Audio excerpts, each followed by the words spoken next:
What's up, guys? What's up? We are back after a 2 week hiatus. We are back, and this time going back in time for our first ever fossil special, which I am super excited about. But and like this is really fun because this is our first fossil special ever. And it's kind of funny. It reminds me of the very first stream we've ever done ever with bull sharks back in, I guess that was like late 2022. So it's really cool to kind of have a brand new thing for tonight. So I think it's a really good reunion thing. Hey Mingus, welcome back. Happy Monday to you too. Hope you had a good weekend and a good week. Also, is the music okay? I have a new system set up, so I just want to make sure it's not too loud and also not too quiet. So please let me know if the music is okay. But yeah, I'm really excited about Hornby Island, British Columbia. So this is a famous fossil location. I believe this was recommended by Howard Kerr. So thank you, Howard, for sharing this location for tonight. Hey Bruce, what? Good to see you too. What's up, man? How have you been? Glad you're back. Glad to see you. This is our first fossil special. So, oh yes, okay. Let me. Thank you, Mingus. Let me go ahead and turn that down. Let's try that first. So, okay. Alright, let me know if that's too quiet or if that's pretty okay as far as music. But thank you for letting me know. Again, it's kind of like a new setup, so I just want to make sure it's okay. Speaking of new setup, part of the reason it's been a hiatus is I've finished moving and setting everything up. We've got the new Shark Lab, which I'm really excited about. And you've probably seen this location on a couple streams. You've seen, like, the first streams were in my original apartment, and I'm going to miss that place a lot. And this is a new location. You've probably seen this background a couple times. But I'm really excited to rock out the new setup. We got new music, and yeah, I'm just excited. So, oh, nice. Oh, cool, Bruce. I just saw your comment.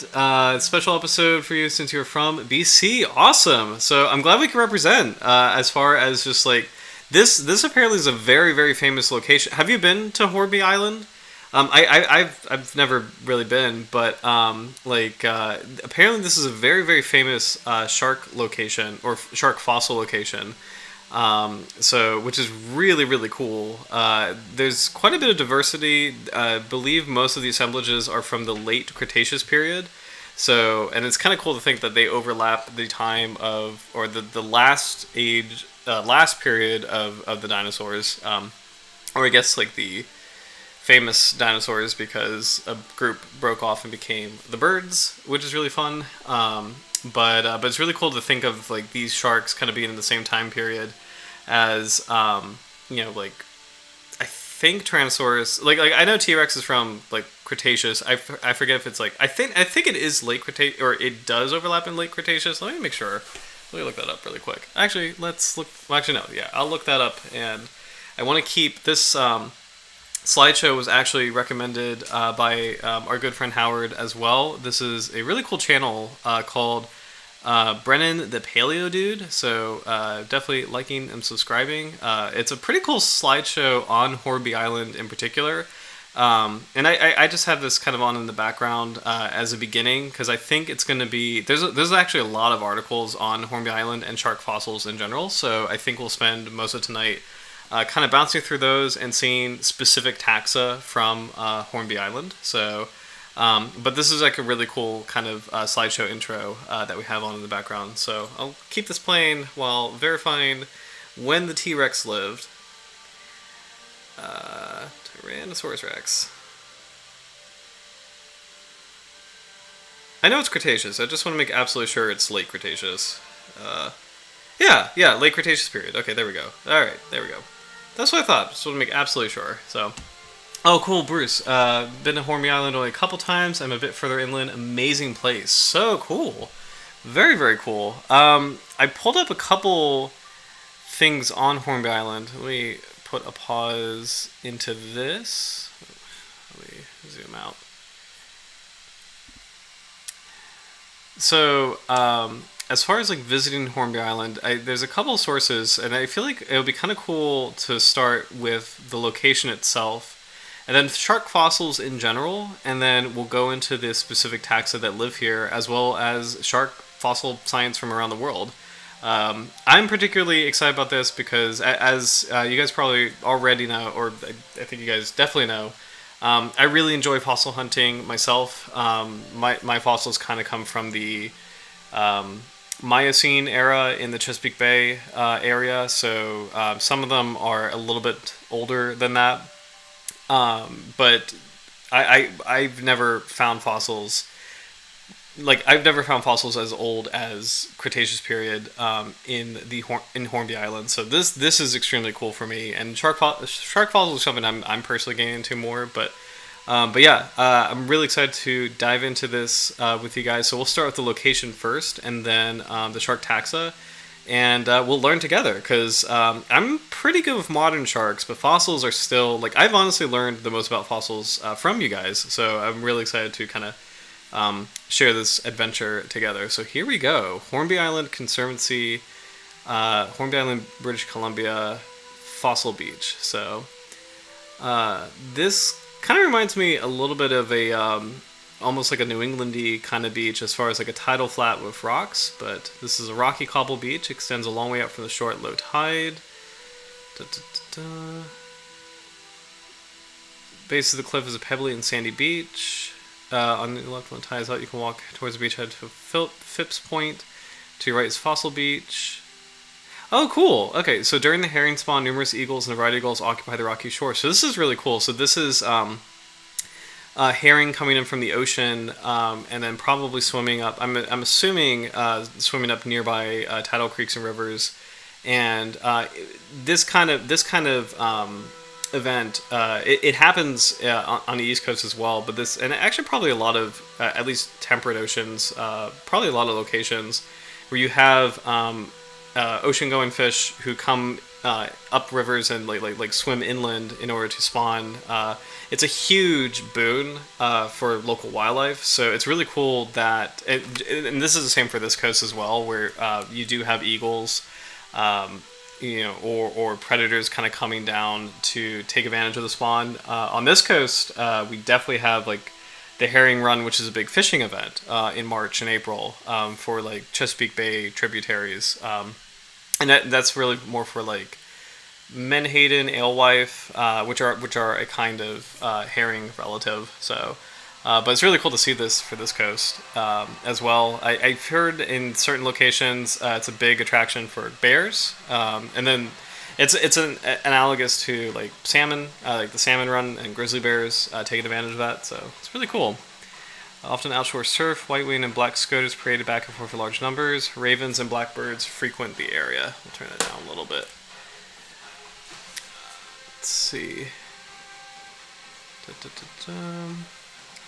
So, little brief description of the Fossil Beach location. This is a blog from Fossil Huntress. So, this is about Hornby Island fossil collecting in general. And this is really cool. This is that looks like an ammonite? Pachydiscus sukianensis. Sukiensis. Okay. Sorry, I gotta brush up on my Latin a little bit. So,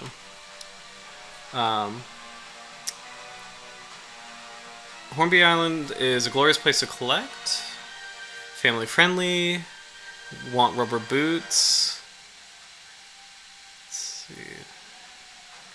Rockhammer. Actually, Bruce, have you been fossil hunting at Hornby Island?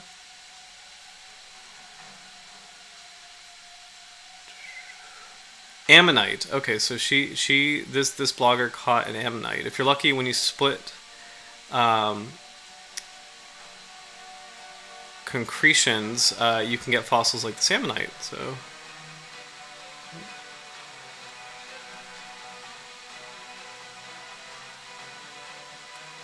72-million-year-old sediment, so that's in the middle of the Late Cretaceous period. Very cool.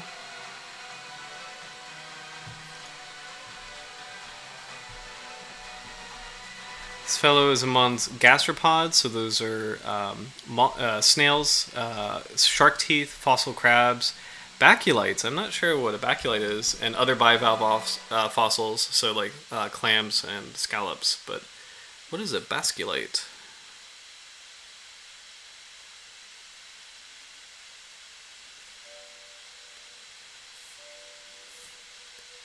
Typed it in and I found a medical condition. Oh, here we go. Basculites.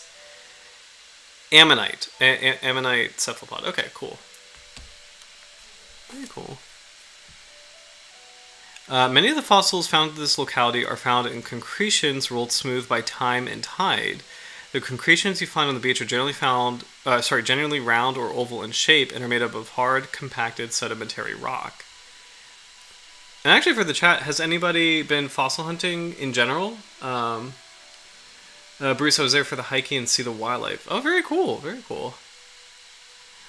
For me personally, for fossil hunting, in the Chesapeake Bay region, and actually a lot of regions on the East Coast, in the sandy East Coast United States. So I would say definitely Delaware. I don't know about New Jersey.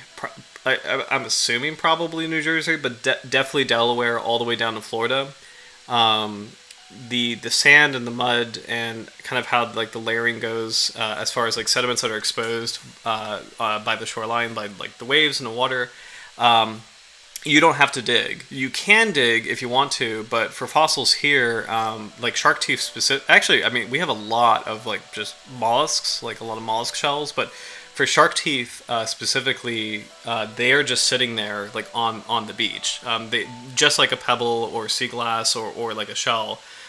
It depends. You have to be very particular in terms of which location you go to. Like not all beaches have shark teeth, but some beaches do, where they just wash up just like any other shell, which is really cool. They're pretty uncommon. I don't want to say they're rare because you can usually go out to a designated fossil site and probably walk away with at least one tooth.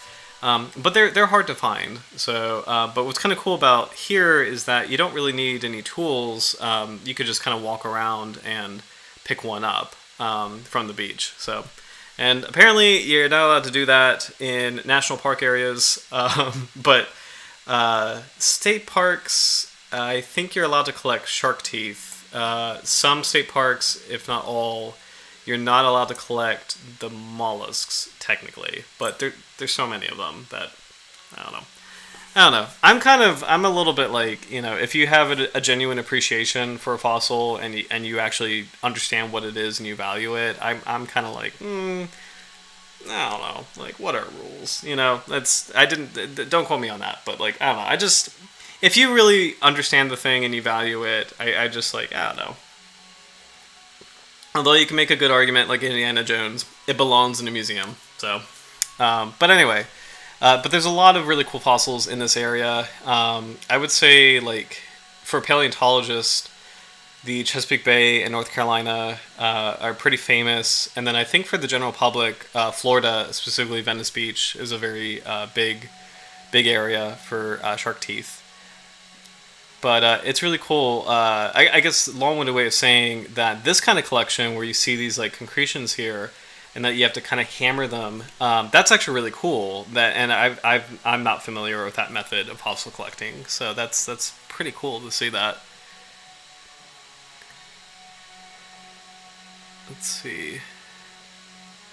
The past few years, many new and wonderful specimens have been unearthed, particularly by members of Vancouver Island Paleontological Society, or VIPS. Two particular finds are jaw droppers. The Diplosaurus, think 1 meter long paperclip, except it is a heteromorph ammonite. Wow, an ammonite longer than your arm. That's really cool. And Actinoscipia gladius, a vampiriopod. That's really cool. Vampire squid and octopus. That is so cool. I was like, vampiriopod. Is that intentionally like a vampire? That is so cool. Okay. Decapod Archaeopus vancouverensis. Where to view the fossils? The Coordinate Museum, Qualicum Museum, and Pacific Museum of the Earth had delightful collections of specimens from the Upper Cretaceous of Hornby Island.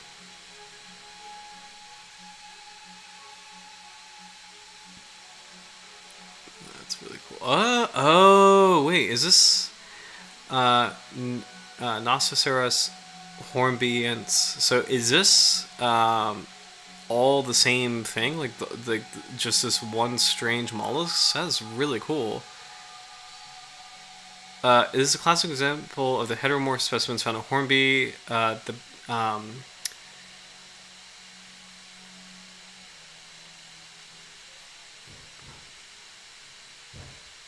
That is so cool.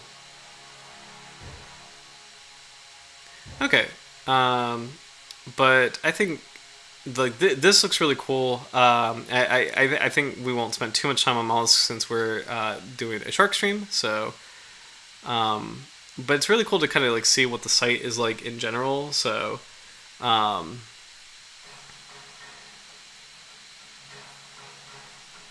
see.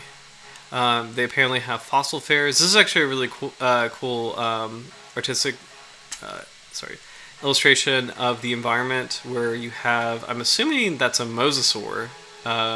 You know, kind of like the Jurassic World creature. And I hesitate because I'm not as familiar with prehistoric marine reptiles, so I don't know if Mosasaurus was a genus and there's something about this particular individual that is slightly different. So, but this looks like a mosasaur to me of some kind. Mosasaur going after these ammonites. There it is. Okay, so that photo that we saw, this is actually a really fascinating creature where it says it's heteromorph, so that means like that's Latin for like different form.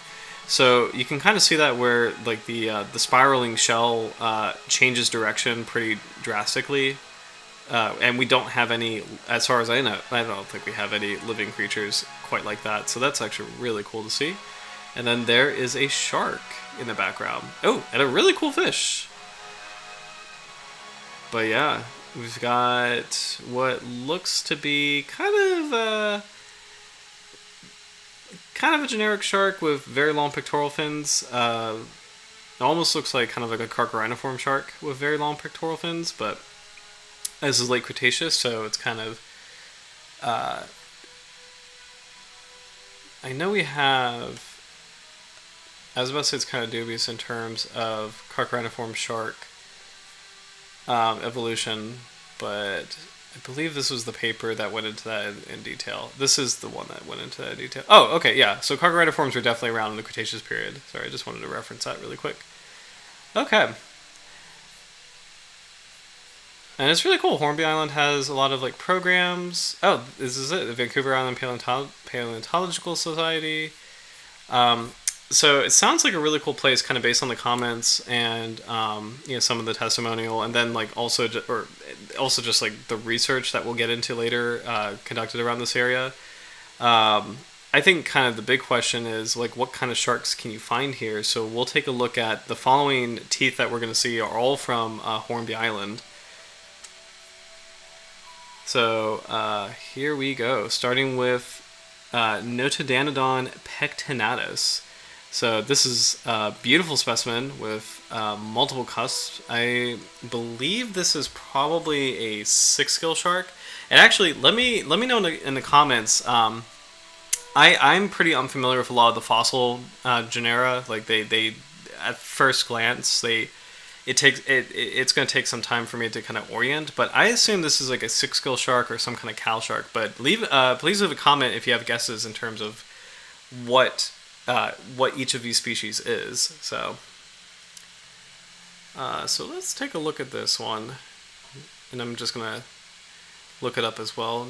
Notodanodon. It is. Okay, so it's a cow shark, which is like a 6-gill or 7-gill shark. So it's really cool that these kinds of sharks do have teeth with multiple cusps. So 1, 2, 3, 4, 5, 6, 7, 8, 9 in this particular individual. and probably really good for shearing. As far as you have this row of these teeth, like probably good for shearing prey, like modern 6-gill shark or 7-gill sharks do, where they find something like a dead whale at the bottom of the seabed, and they'll bite into it and just kind of wiggle their bodies and shear off huge chunks of flesh. It's almost kind of like, think of like a chainsaw a little bit. So you can imagine that this is probably very similar.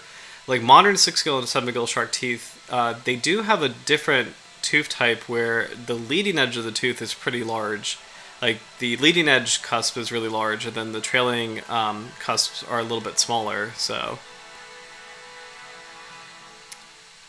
very cool. I think I have a video of this, and yeah, this is what I'm kind of talking about. This is a really cool kind of fossil cleaning video where there's a 6-gill shark tooth or 7-gill shark tooth trapped in this slab, and very, very carefully this person is chiseling away, which is so cool. This reminds me of the opening scene of Jurassic Park, which is kind of like when they were digging up the raptor in Montana in the Badlands. Which, by the way, for true paleontologists, that scene is hilarious because it's so easy in that scene, and real dinosaur excavation or fossil excavation is probably like this, where it's just meticulous and like backbreaking, and it takes time, and you have to do it very, very carefully, or else risk. And let me slow this down for a better view, or else risk damaging the fossil. The raptor in Jurassic Park, I mean, and I love that movie. I don't knock that movie at all because I love that movie. But like, it's just like it's just scooping away fine sand. Like, it's so easy, and it's not really. It's great visual storytelling, but it's not really realistic. So, because you have to do. I believe for like dinosaurs, you have to do like actual like digging and just careful excavation, and it's a lot of work. So and something reminiscent of this, and this is really cool to watch. And this is a 7-gill or 6-gill shark tooth, and this is a great example of what I was kind of talking about, where the leading edge of the tooth, that cusplet is really huge, and then the trailing edges get smaller and smaller. That's kind of what I'm used to for modern 6-gill or 7-gill shark teeth.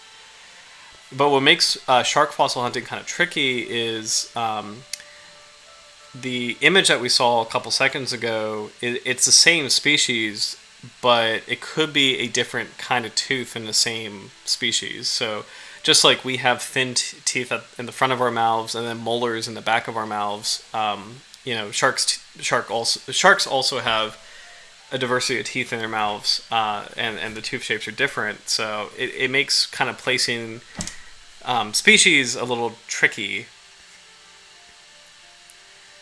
So this could be kind of more of like the front of the mouth, since that's a pretty large cusplet on the leading edge, and then the tooth that we might have seen in the image earlier might have been in the back of the mouth. But this is a beautiful video, like really cool cleaning technique for this.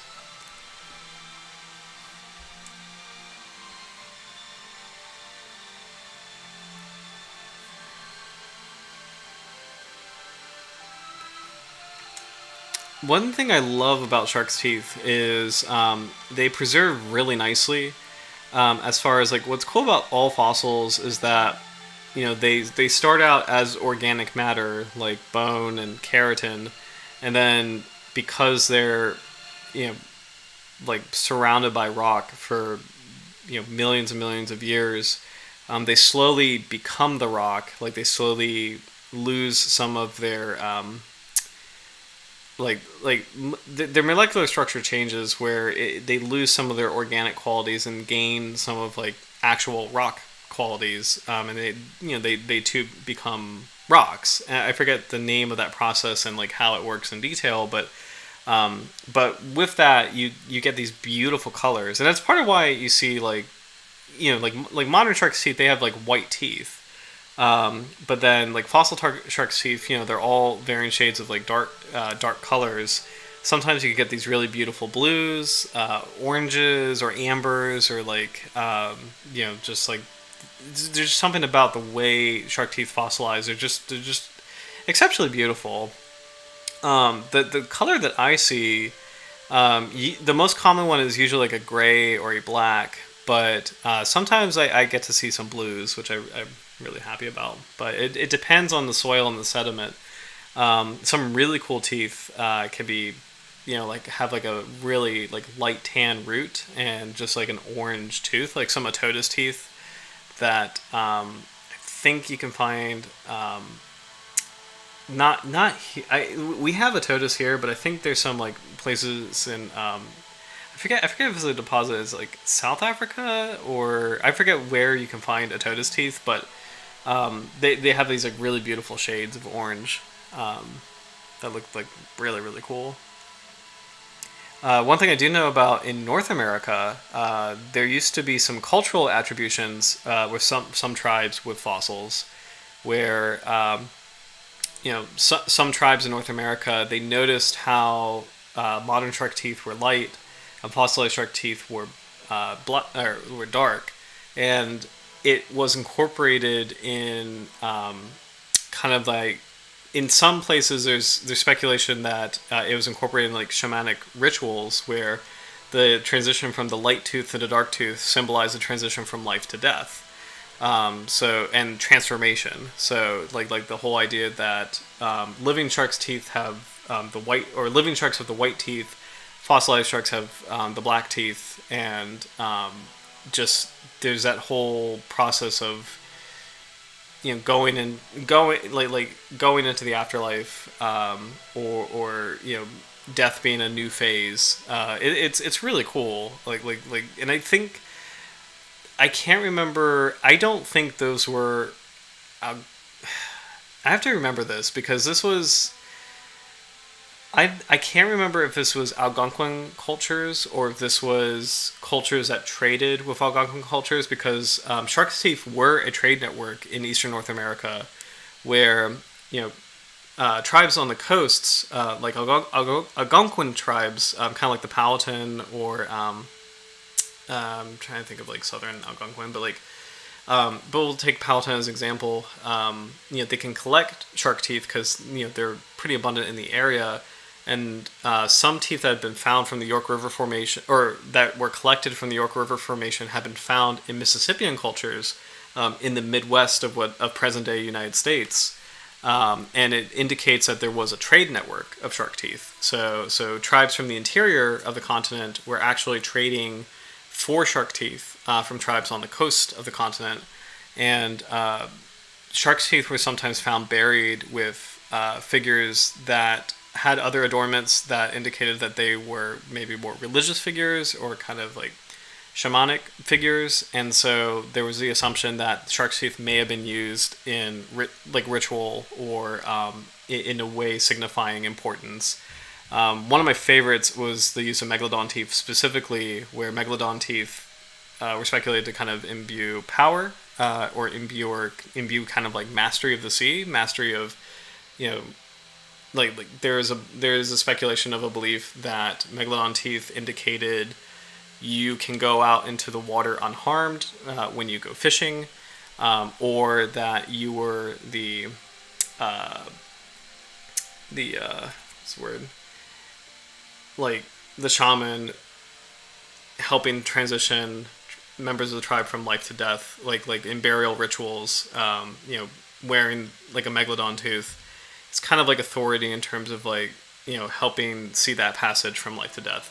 Lots of cool stuff with North American shark teeth, and that's something that I really love in particular, because I feel like for shark myths and legends, a lot of it that we know today is kind of rooted in Polynesian culture, and a lot of pop culture shark myths and legends really comes from Polynesian shark culture, and there isn't really a lot of attention to North American shark culture, and I think a lot of people, understandably so, don't know that we've had North American shark cultural tradition. So it's really cool. There's a lot there. So that was a bit of a ramble, but that's also why we're all here. So sorry, I was kind of lost in a happy trance because this channel, Fossiline, is extremely soothing and relaxing. So, oh my gosh. Hey Howard, what's up? What's up? Welcome back. Sorry about that. I was actually really entranced with that. That is so cool. Pre-mineralization is this process. That's so cool. Colors can be fantastic, especially for rural County, Florida.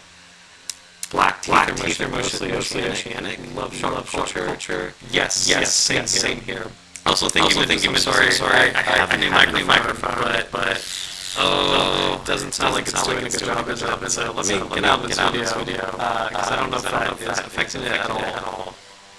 And please let me know when the audio comes back. I got a new mic, but I don't know. Maybe something might use the bandwidth. But alright, so we got Noche and Dawn, Pectinatus. So I think we spent a good chunk of time with him, and also like all the teeth that we're about to see. These are all from Hornby Island specifically. So we'll check out the Hornby Island assemblage first, and then the research papers that I have lined up. They kind of expand to other parts of the world, but we'll start out with Hornby Island first. This one is Protoheptranchius lowii. Now, based on the tooth and based on the name, this is also a kind of cow shark, or a 6-gill or 7-gill shark. Proto means before, so like Protosuchus is like a cool... It's not a dinosaur, it's a... it was from Walking with Dinosaurs, which was a really cool late 90s special, but it means like before, or like proto means before. Sorry, it's a little tangent, but so proto means before. Heptranchius means 7. So this is like based on the Latin name, this is a shark that came before 7-gill sharks. So, and then also based on the tooth type, this is very reminiscent of modern 7-gills. So you have like the single root with multiple cusplets. These are really, really cool as far as like just, these are millions of years old, but they still have that sharpness to them. And beautiful coloration too. I really do love like the dark center with the kind of like the lighter amber exterior. So that's really cool to see. Again, you have the large leading cusplet and trailing cusplets as well.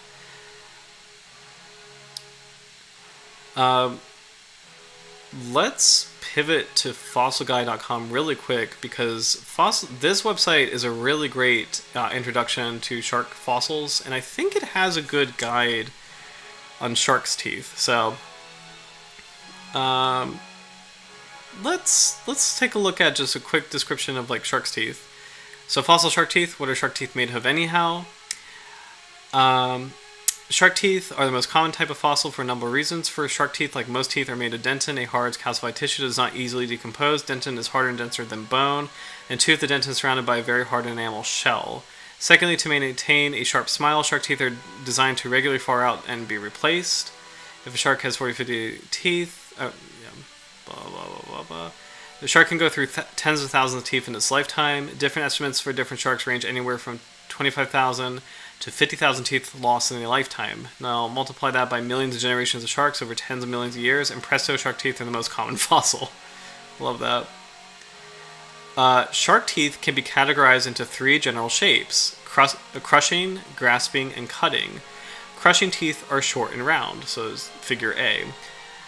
These are designed for crushing mollusk shells and crustaceans. So these would be kind of like modern day equivalent would be horn shark teeth, like the Port Jackson shark. Bullhead shark teeth, like Port Jackson shark, dusky smoothhound, or any kind of smoothhound, having those crushing plates.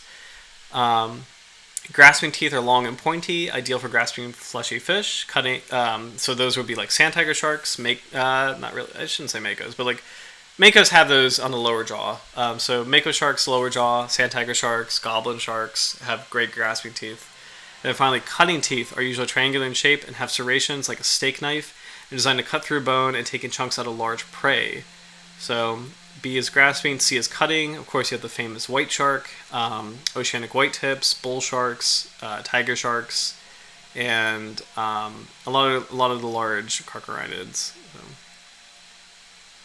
So. Okay, now this is the stuff I kind of want to get into because this helps with like fossil and actually modern teeth as well.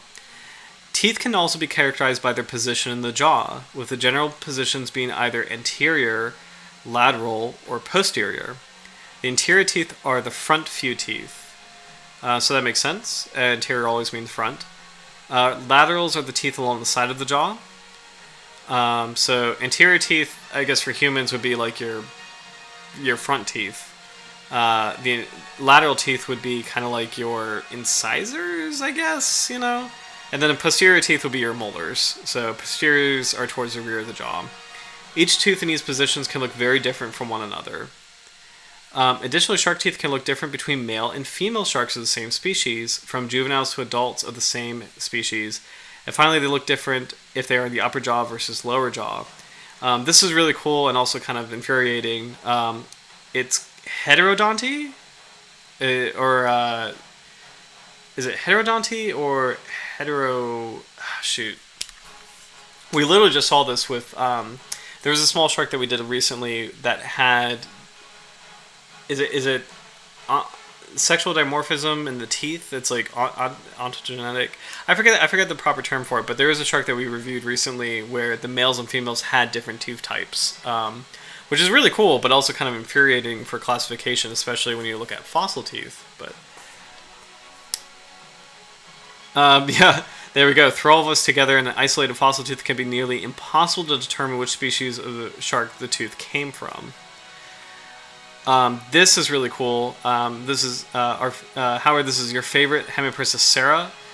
The 3 top ones are upper teeth, and the 3 bottom ones are lower teeth. From left to right, there is anterior, lateral, and posterior. Notice the difference in tooth shape between the upper and lower jaws and different jaw positions. So it's amazing that this is all the same species, but such a diversity in morphology. Notice Hemiprissa has an upper dentition designed for cutting, so you have these beautiful serrations, these huge serrations here. Lower dentition described for grasping, so you have these like thin, needly teeth. Alright, we've got shark vertebrae, fossil shark cartilage, which is really mind-blowing, and then dermal denticles. Rostral nodes, I've never really seen this actually. The rostral node or rostral cartilage gives shape to the snout of the shark. Interesting. Fin spines. Coprolites. Did not know that sharks had coprolites. That's probably the hardest fossil to identify. I don't think I could ever do that. So, but this website is really cool because that was a really nice introduction in terms of like types of shark fossils. I know. Let's see. Just out of curiosity, fossil hunting sites.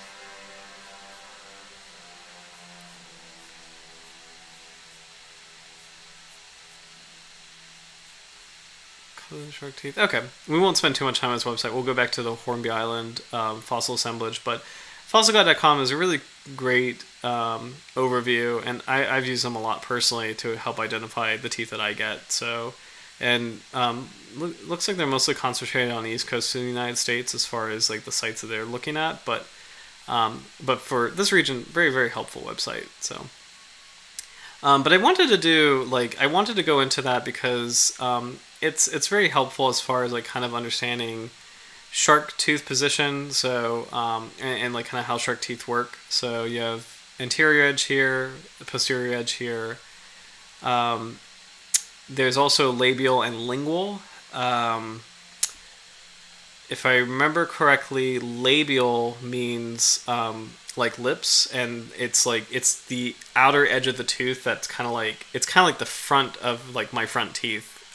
That's kind of like closer to my lips. Lingual is kind of like language, like your like the interior of your mouth, like your tongue. So like as far as like when you're trying to understand like the orientation of shark teeth, like the outer edge is labial, the inner edge is lingual. The forward cutting edge is anterior, the backward edge is posterior. So I actually have a shark tooth video somewhere. We won't watch it, but I will pull it up just for your reference. If you haven't already, like and subscribe, please, to the channel. I mean, everybody here is already a subscriber, but so I do the fun, shameless YouTube plug.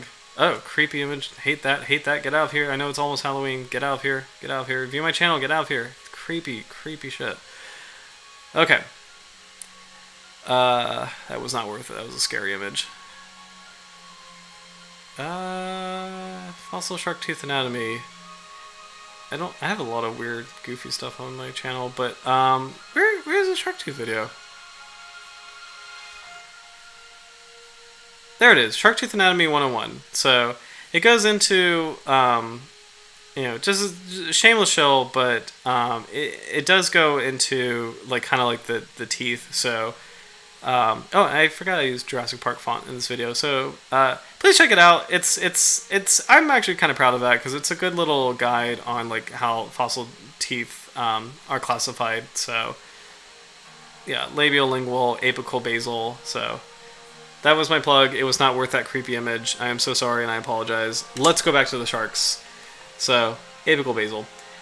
So this was Protoheptranchus lowii.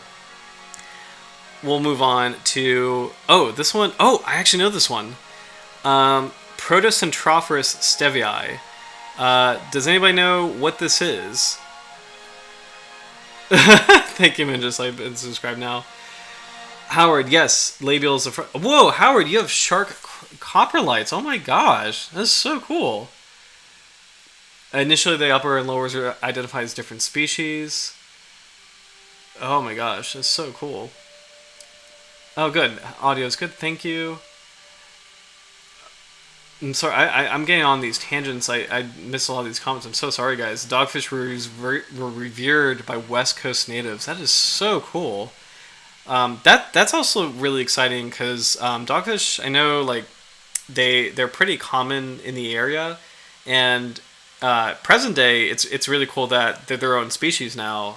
They used to be considered pike dogfish, and then now they're actually Squalus sucklei, the Pacific spiny dogfish. So that's super, super cool. So, oh, thank you. It was worth the creepy image for me. Yeah, yeah. I can't like. Thank you guys. I appreciate that. Yeah, I hate that. I feel like YouTube does a lot of like clickbait. I've been noticing like actually, you know what? I've been noticing that when I try to look for shark stuff, because if I'm looking for an obscure species, like sometimes the YouTube algorithm will get a little wonky on me and like pull up a creepy like a horror movie, and I'm not like I'm not a big horror movie fan. I don't really like them like. I like creepy-ish movies, but like not scary movies. And I noticed that with the algorithm, I feel like it panics and recommends a horror movie, and like if it can't find a specific scientific name, so it's annoying. I don't know what it's thinking, but anyway, Protocentrophorus stevii. Does anyone? This is kind of a big shark nerd question. Does anyone know what this is?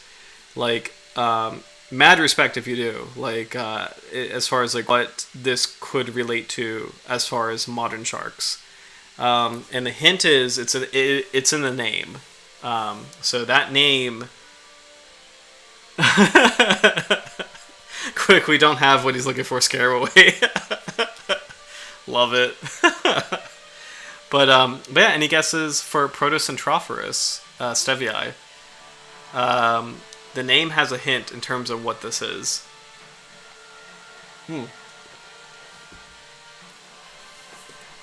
And I'll give another hint. It's a cousin to what we were just talking about 5 minutes ago. Or 3 minutes ago.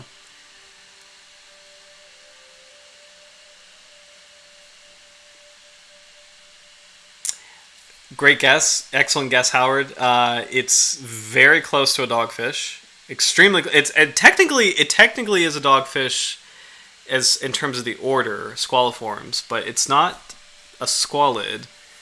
And just to save a cat shark, love it. Appreciate that. Not a cat shark, but a good guess in terms of like it's a similar ecological niche as far as like it's a deep water shark. Most cat sharks are deep water. So this is a gulper shark. So Centrophorus is from the family Centrophoridae. So these are gulper sharks. So these are pretty rare deep water sharks that are cousins to dogfish. They are in the order Squaliformes.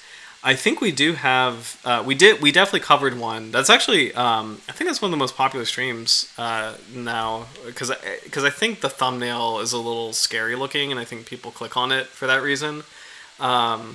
But it's really cool. The name Protocentrophorus, it's the same thing that we saw with the seven-gill shark, or that seven-gill ancestor, like proto mean like the Latin word meaning before. So, yeah, gulper shark. The gulper shark stream, second most popular view. So we did do the classic one. I was just pulling up the YouTube numbers. So. But yeah, this tooth is really cool where the teeth are very small. And they almost kind of fit that like crushing tooth type, being very, very small and rounded. And like there's a small apex right here, but overall the base is really broad. So it kind of leads you to believe that these might be more adapted to crushing teeth. So pretty cool to see. I did jump over here. This one is cool. Echinorinus lapowii. Echinorinus lapowii. This is related to bramble sharks. Echinorinidea is a bramble shark, so this is related to the modern bramble shark or prickly shark. What's really cool is like this is a great example of a Latin name that like sometimes scientific names can have special markers, and I forget what AFF means. I think it means affinity and or affiliate. So I wonder if I can look that up really quick. But essentially what it's saying is that we can't give this its own name just yet, but we think it's this group, Lapowii. Like, we can't call it Echinorinus lapowii just yet because we're not absolutely sure that this is a single species, but we think it's roughly this group, so let's just call it, like, Echinorinus affiliate lapowii. So, let me make sure I got that right for scientific names. Scientific names... AFF. Affinity. Affinity of a known species. Okay. Affinis. Okay.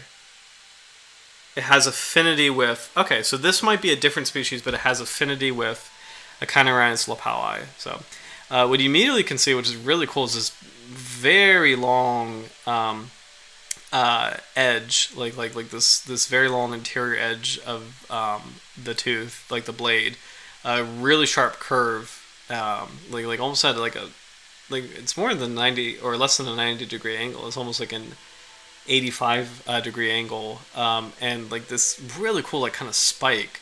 So pretty extreme looking tooth shape, and really beautiful to see. So, oh, Howard, yes, bramble shark, yes. Sorry, I just saw your comment. Excellent guess. They also found nice dermal denticles for this shark. Oh, cool. That makes sense because bramble sharks, they get their name from having like the strong denticles. So that is so cool. Like kind of like the prickly, spiky skin. That is so cool. Man, good call on that. Good call. All right. I also love the coloration. This is the tooth I used in kind of like the waiting room thumbnail, just because the shape is so extreme and like the coloration very pretty. So I thought this was a good choice for that. Oh, now this one I have no idea. Actually, this is exciting for me because this is I mean, all of them are exciting, but this one especially because this, I don't know, this is not a living shark at all. Like Hycinodon, I have no idea what Hycinodon is. Based on the tooth type, I'm gonna guess this is a relative of a cookie cutter shark, because cookie cutter sharks have like the very rigid looking arrow teeth, like they or not like kind of like spade teeth and like a weird creepy conveyor belt. And what's creepy about cookie cutter sharks is that they shed their teeth and swallow them periodically. So it's just creepy that they do that. So I forget if it was like the cookie cutter shark or kitefin shark, but one of those two or both, they shed their teeth and swallow those teeth. It was just gross. But I think this is a cookie cutter shark, is my guess. It's related to them. But do you guys have any guesses in terms of what Hypsiniodon is? Let's see.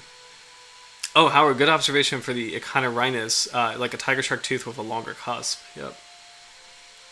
Oh, yeah, Howard, yeah. It looks like Cystia. So Howard, yeah, we're on the same page. So that is also Latin for cookie cutter shark. Wait, they swallowed them too. Yeah, yes. So that was something I did not know that before until we all started the stream. Actually, like I had no idea that cookie cutter sharks swallow their teeth, but they do. And I'm not sure why they do that. As far as like, I can only assume that because their bite is so unique, where they have to latch on and create a perfect circle, maybe it makes evolutionary sense for them to shed that set of teeth to create a whole new set of teeth, and then what is shed is ingested as a food source, like maybe it's ingested to preserve nutrition. I'm not really sure why it's ingested. The shedding, I'm assuming, is related to the unique bite strategy, where it may not behoove the shark to be missing one tooth and then have the rest, where it can't execute its unique, cookie cutter bite. So shedding I kind of get, but swallowing is like, it's a little creepy. So, oh yeah, yeah. Oh, Howard, I have many teeth with bite marks on them. It occurs during feeding. Interesting. And Midges, I think you might have been there for that stream. Yeah, I wonder, as far as like shedding their teeth without damaging their insides, I wonder if when they do shed their teeth, do the teeth like break down? Do they have enzymes that kind of help soften the teeth? I really don't know. And these are all excellent questions in terms of like, well, why in the world does this work? What is this function? So, but let's check this out. Is Hypsiniodon a cookie cutter shark or a relative of that? Let's check it out. Hypsinodon. Warty. Hypsinodon. Yes, it is. Okay. Hypsinodon is an extinct genus of possible kitefin sharks. Its teeth are most similar to those of modern cookie cutter sharks. Yes, we got it. That is so cool.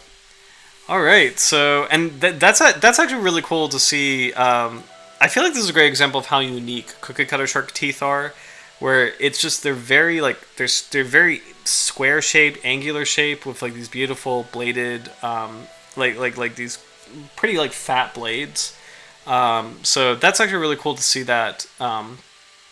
That evolutionary design kind of conserved for so many years, where we didn't confuse this with any other species, and shout out to you, Howard, as well, because it's like you and I were both like, this is probably a cookie cutter shark. That's really cool that the tooth is like that, like distinct compared to other shark teeth. So it's very, very cool. Oh my god, I love that comment. Just the fact shocked me so much, and had no choice to forget it. Howard, I think they're either passed through them or thrown up by the shark. That's really interesting because I like throwing it up makes sense to me because oh, thank you, Minjas. Really appreciate that. Thank you. Throwing them up makes sense to me because sharks, and I don't remember if all sharks do this. Some sharks definitely do this. They can rinse out their spiral valve, and the spiral valve is it's actually an incredible feature in shark digestion, where in shark anatomy, where they it's like I forget if it's part of the stomach or the intestines, but it's this like multi-layered like multiple layers of oh gosh, it's I really am trying to think of a good example for how to describe the spiral valve. It's kind of like it's like multiple layers of skin, like kind of. This is a really bad example, but you know how our lungs have all these little alveoli, like the lungs branch out and they have all these like little branches that maximize the surface area of the lungs, so we can maximize oxygen intake. Um, in a analogous way, sharks have this thing called a spiral valve, which maximizes the surface area of their stomachs or intestines. I forget exactly where it is, and it maximizes nutrient absorption. So for the food that they digest, which takes a very long time to digest, they're getting every bit out of it. So it's like they like their digestive system is so much more like efficient than ours. Like ours, like we can probably extract like a percentage of the nutrients, where sharks can just like really take that to the nth degree because they have this unique internal feature.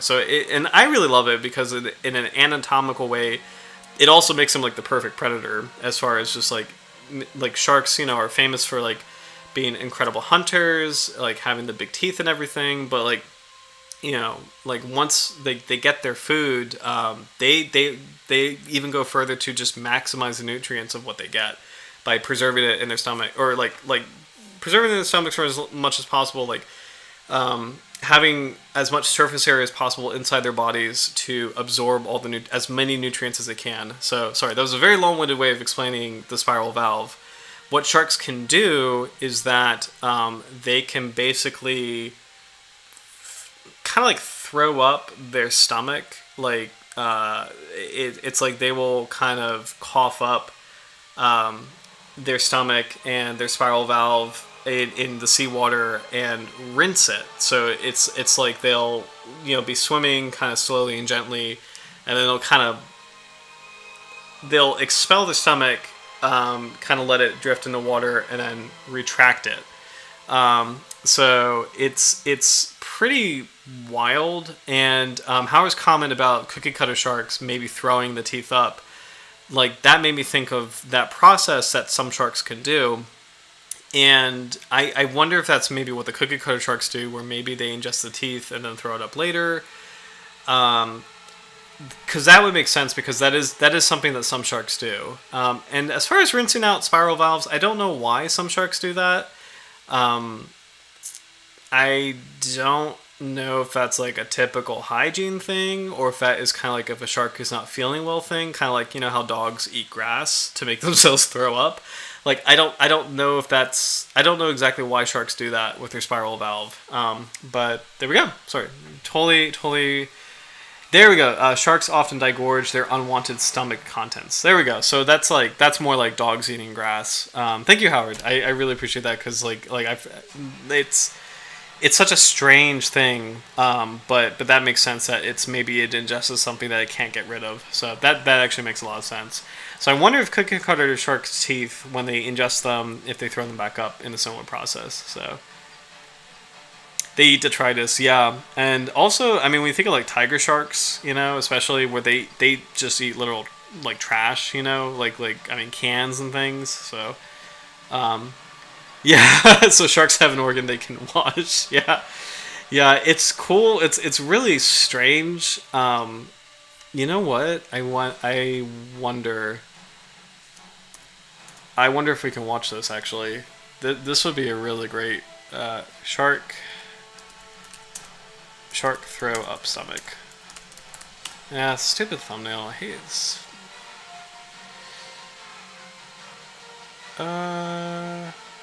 Oh, there we go. This would be it.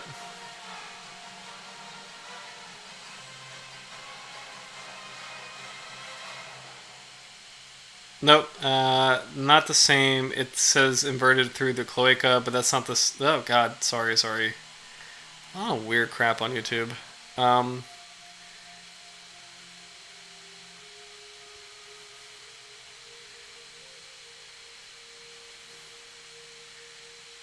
And actually, it's kind of cool. This is a seven gill. Oh yeah, this is a Pacific. This is a seven gill shark in the Pacific. Notorhynchus.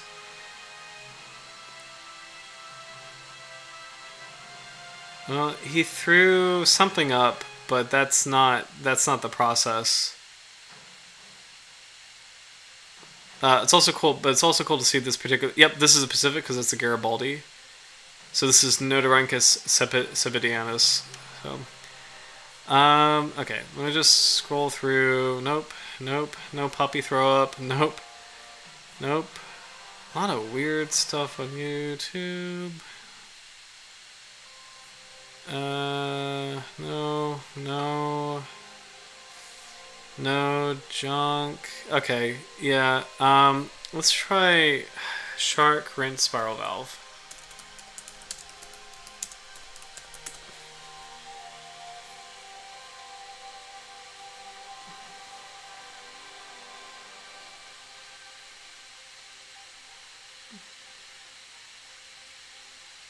Oh, okay. This is not it, but this is actually a really good. Not an ad. Sorry, no. Sorry, that was actually a really good visual example of what I was trying to describe, and I was kind of having a hard time. This is the spiral valve. So this is what I mean, where you see how you have all these like layers, like all these like indentations, like these folds of skin. This maximizes surface area to absorb nutrients. So it's an incredible thing. So unfortunately, we don't have videos of sharks like throwing it up on YouTube, as far as I can tell. But shark throw up spiral valve.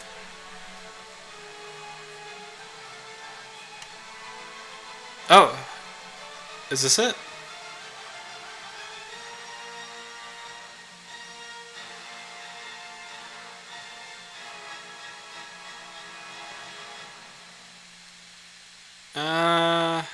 Hard to tell. That wasn't a good video.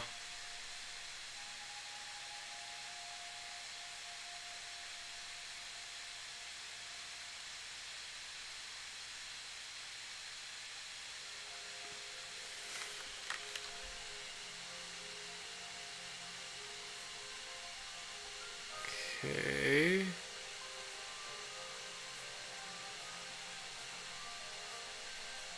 Okay, yeah, I'll get out of here because this just doesn't. It just doesn't have it. Okay, just doesn't have it. Okay. All right. Well, it's a thing that they do. So.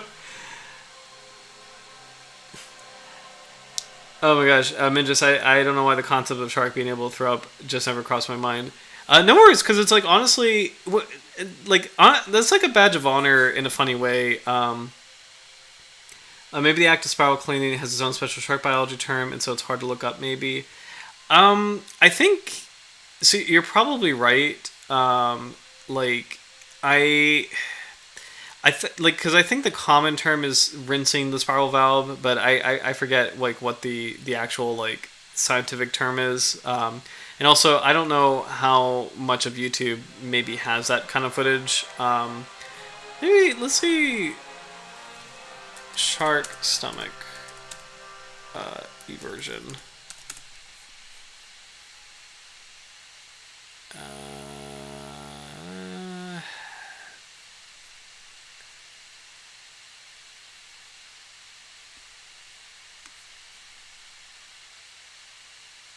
Nah.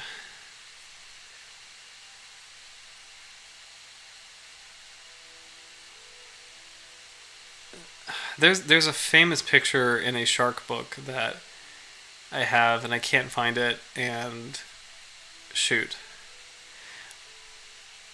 I'll have to find that because it's like it's a famous picture that really shows it very very well. Um, but um, but what was I saying with that? Oh, Howard, I think it's hard behavior to observe, but I've seen it on YouTube a long time ago. Yeah, and how I learned of it was from I think it's Shark Biology and Conservation. It was a 2020 book by Abel and I forget. It's Abel and Grubbs. I think it's Abel and Grubbs who wrote that. But yeah, it is a really strange behavior, but it's kind of cool. Like I think the tangent I was going to go down was like it's kind of like a badge of honor to kind of like know these little nuances because I feel like so much of pop culture, as far as sharks go, they go into like the classic stuff as far as like Shark Attack and sharks are misunderstood, blah blah blah, and I love these like little nuances that kind of reveal shark biology and just how complicated sharks are and like just how nuanced they are. So it's kind of cool. Similarly, the whole idea that sharks get cancer. There was the myth that sharks couldn't get it because no one could observe cancerous sharks in the wild, so they assumed wrongly that sharks just don't get cancer. They have the right genes to avoid it. However, I think it was like the late tens, like 2010s, someone photographed a white shark with cancer tumors, and they realized that sharks can get cancer. It's just that the ones with cancer usually probably don't survive. Like either they're predated or they succumb to other things. But it's something that like little nuances like that. We get closer and closer to really understanding what sharks are. As it's not just like the pretty image. I guess is what I'm trying to say. It's not just like the super clean cut like narrative image. It's like they're living creatures that have a lot of nuance to them. And it's like little facts like this. I think are really fun to explore. Just kind of for that reason. So. But yeah, Hypsinodon wardi is a kind of kitefin shark. So it's really cool that just based on tooth type, we were able to kind of determine what this is. And I wonder if we can assume Hypsinodon may do the same thing as modern cookie cutter sharks as far as the whole teeth shedding thing, but we don't know. But we'll move on to because we have quite a few other species. This one's really cool. Squaliodelacius savoyi. This one, you can tell, is a kind of dogfish for a couple reasons. One, the name kind of gives it away. So squalo, kind of like squalus, which is a modern dogfish term. Delacius is a modern kitefin shark term. So they're all in the same kind of group. But the other thing too is this kind of tooth. This is a beautiful classic dogfish tooth where you have this kind of like cutting edge that is very low to the root, and then the kind of like this like nice like flat like kind of nubby bit at the posterior end. So this is very much like modern squalus teeth, where these teeth interlock with each other and they make a chain, like a chain of blades. So that help with the shark grasping down, like biting down, and then kind of turn its body left and right to wriggle chunks of flesh out of its prey item. So it's a really cool tooth type. It's really beautiful, and it's kind of cool to see. Like you see how like this bulges out, and then there's an indentation on the anterior side of the tooth. It's because this bulge fits into this indentation, and so the teeth like interlock with each other. So it's a really really cool tooth type. So. And I love that all the teeth that we've seen so far, and the teeth that we're going to continue to see, these are all Hornby Island. So it's a pretty amazing diversity. We're seeing a lot of the squalomorphs. So we're seeing a lot of like actual like squaliform sharks, and like we're seeing more of those. But it'll be kind of cool to keep going through and see some other species.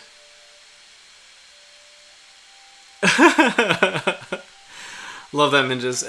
Like if you were to look for cool shark facts, you find the stats for shark attacks instead of, hey, look, sharks have the sick flesh spiral for a stomach. Yeah, that's a great point, though. That's an excellent point. Where it's like, because that is a really cool fact, and it's not flashy, it's not easy to explain on TV and everything, but it's a really really cool and worthy fact. I think now you got me thinking of like cool kind of like cocktail party shark facts. Try to think of like good quick ones that would be fun to share. Immediate ones that come to mind is like some sharks glow in the dark. The first one that came to mind was great whites are argued to have higher intelligence than other sharks because they have complex brains that have to predict the movements of a seal, and they have complex brains that have to anticipate the movements of very complex prey items, and they also can like poke their heads out of the water and look around. Spy hopping is the term for that. So great whites can like look around at the surface and then go back down and kind of visually ascertain the position of seals on the rocks versus where they are. So, oh, cool! I recently saw a video on a new book, "The Secret History of Sharks" by John Long. Interesting. The Secret History of Sharks. History of Sharks. That looks cool.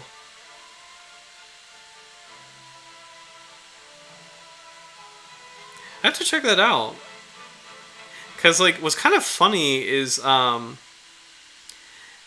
you noticed that, like, and I feel like dinosaurs suffer this as well. Have you noticed that, like, a lot of shark books, and even the ones that I really love, usually the title is sharks, look about, like it's like, they're usually very simple titles with just the word shark.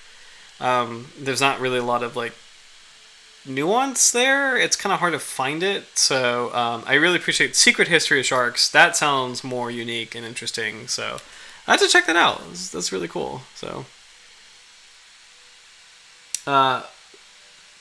Pychotus were recently found to be oceanic predators of large ammonites. Interesting. Is Pychotus in the Hornby Island assemblage?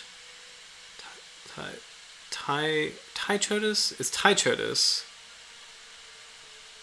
That's actually a really good Latin name, by the way. Cause oh, cool, yeah. Yes. Okay. Yeah. Tychotus. So that's a great Latin name because that one's actually really good. That's a good Latin test name because I think the P would be silent, so it's Tychotus. Tychotus. Okay. Really cool. Man, I think, let's see if it's in, I have 4 more teeth left for Hornby Island. Let's see if it's in this assemblage. We've got Pristiophorus smithy. This is actually a good trivia one. What shark do you think this is? A hint is in both the name and the pictures that we're seeing. Tychotus is common. It is common in the USA. Gotcha. Let's see. It's from the same. It looks like it's from the same period because Hornby Island is from Campanian. Oh, Howard, yes, A+. Saw shark it is. Yes, this is a saw shark. Pristiophorus, saw shark name, but also you have a rostral tooth here. So you've got this, like, you got the teeth in the main jaw right here, but then you also have this, like, inclusion of a completely different tooth type that is quite peg-like, very peg-looking, and that fits into the rostrum. So this is like, you know, the bill, if you will, of the saw shark, covered in all of its like saw-like teeth. This is one of the saw blade teeth on the rostrum. So excellent guess. Pristiophorus is also the same genus as now. Like Pristiophoriformes is the order of saw sharks. So and Pristiophoridae is the family. So very, very cool. It's amazing to see that the teeth, like, as dramatic as saw sharks' rostrums are, like the teeth are pretty small and low-lying. So it's pretty cool to kind of see that difference, you know. All right. This one, whoa. Now this is weirdly interesting. So this is okay. So this is Characterize domingui, and the left teeth look very, very similar to modern. So this is a kind of sand tiger shark, Characterize. The modern sand tiger is Characterize taurus. This is the older one, Characterize domingui. So the left teeth are, you know, completely fine. They look very much like a sand tiger shark's tooth. These teeth over here, these are really unusual looking. When you compare to modern sand tigers, that these look very, very strange. These look almost kind of like, I mean, I that's it's kind of hard for me to reconcile that these belong to the same shark. And I almost wonder if this is like a mistake because like the teeth type are so different. So these are definitely like the interior teeth, like the very like sharp grasping teeth. Beautiful coloration on this, by the way. It's almost like you zoom in, you can see these like this beautiful speckling here. It's almost like a star field. It's really really pretty. But these teeth on the yeah, these teeth right here are very strange looking because like they're very like the cusps are not that unequal in size. Like you have the center cusplet or the center cusp is a pretty strong looking tooth, like pretty broad looking, and then the two cusplets are really large by comparison. And they're very they're very prominent, and it's just so strange to imagine the shark having these two tooth types, like sharing these tooth types. Howard, yes, good guess. So sand shark is interesting. My girlfriend was actually asking me about this the other day. We were talking. So last week I was moving in, which is really exciting. But we also went to Delaware just to kind of take a little mini vacation, and we were talking to a naturalist in the area who's kind of working at a marine park in the area, and she was talking about sand sharks. And my girlfriend was asking me what a sand shark was, and I was explaining that it's an American catch-all for quite a few different species. And it's a term that infuriates a lot of scientists because it can apply to sand tiger sharks, sandbar sharks, dogfish, smooth hounds. So really, like it's like any small shark that you get in the coastal American waters and you don't exactly know what it is. Usually, fishermen call them sand sharks, but I feel like the root of the term is attributed to sand tigers. When Howard you suggest the sand shark, it's a good guess because I think like it's attributed to sand. I think the root of it is attributed to sand tiger.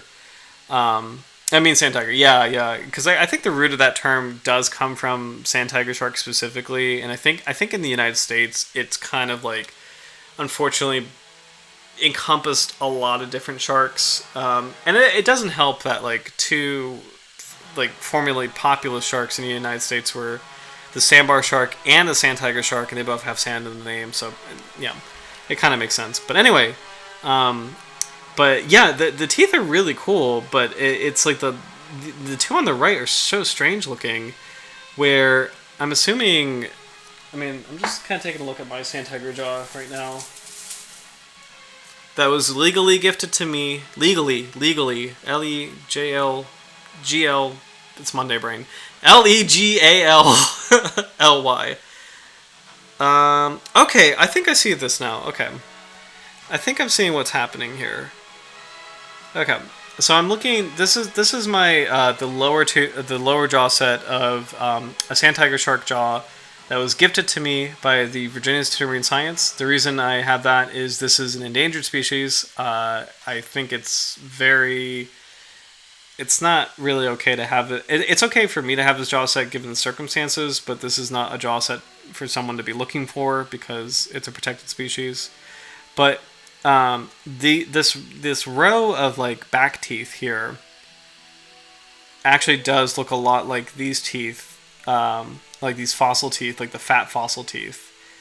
So I wonder if maybe the older form maybe had larger back teeth, because like when I'm looking at this modern sand tiger jaw set. You can see the the tricusps on the lower teeth, so you can see that the proportions are different, where the center cusp is much larger than the cusplets on the side, but it's still kind of it's a similar morphology, and these like smaller molar teeth are a lot more like the teeth in the photo. So I think I guess it's not as shocking as I originally thought, but those teeth just look really big. But I don't know. It's pretty cool to see. These are so sharp, by the way. These are razor sharp.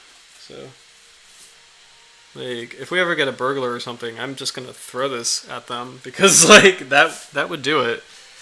Razor sharp teeth. Anyway, knock on wood, God forbid. Anyway, really great teeth from this ancient sand tiger shark. I also love the name Domingui. Like, it's really fun to say, actually. So, but really beautiful teeth here.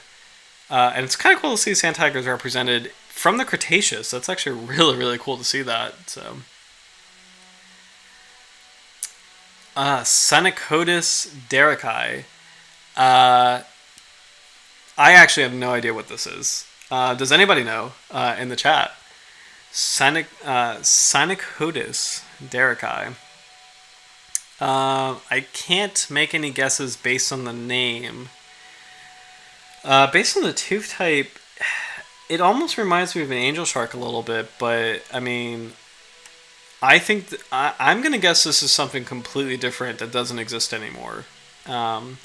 Like as in, like, I don't think there's modern relatives of this, but I could be wrong. We have a large central cusp, two like kind of medium-sized cusplets, and then two smaller cusplets on the end. I mean, it also is... Oh, thank you, Howard. I just saw your comment. For the sand tiger teeth, those are probably posteriors. Gotcha. For this one, Senecotis, I mean, it's... The only thing I could think of, it almost looks like an angel shark to me, but like it's probably not.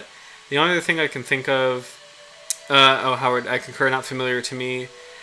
Yeah, the only thing I could think of is it potentially might be one of the obscure families that are somewhere between cat sharks and like ground sharks, but that's all I've got. So let's look it up. Senecotis derricki. But my gut feeling is that it's completely different. Senecotis derricki.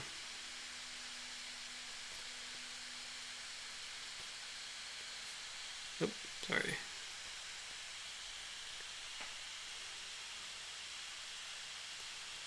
Senecotis derricki. Okay. Oh, is this? Okay, Senecotis is an extinct genus of shark belonging to the family Paleospinacidae. Okay, I have no idea what that is. And order Senecodontiforms. No idea what this is, so this is completely different. This is so cool, actually. Late Triassic to Paleocene, so this is a group of sharks that does not exist today. That's really cool. Senecodontiforms. Let's see if we can find a video. I wonder if maybe somebody made a fossil reconstruction. Let's see. Senecodontiforms. Don't you dare show me that stupid, creepy. Nope. No. It's gonna do it. When it loads, it's gonna show me the creepy thing. Okay, goodbye. Senecodontiforms.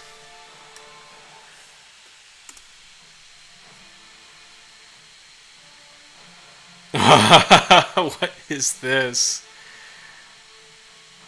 Oh. I think it has it. Senecodontiforms. Wow.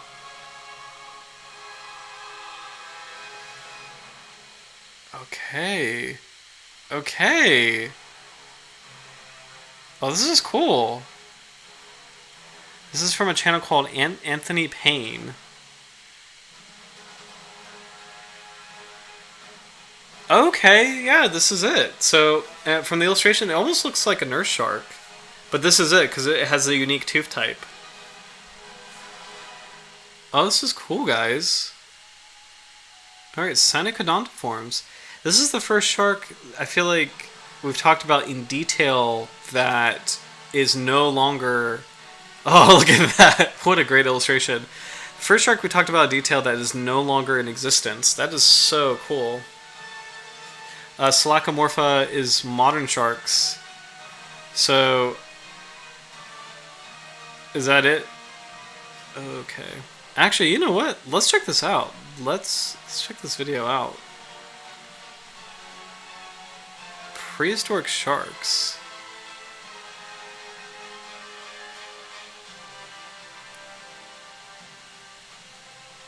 And definitely want to subscribe to this channel. This is really cool. Nope, I don't want that.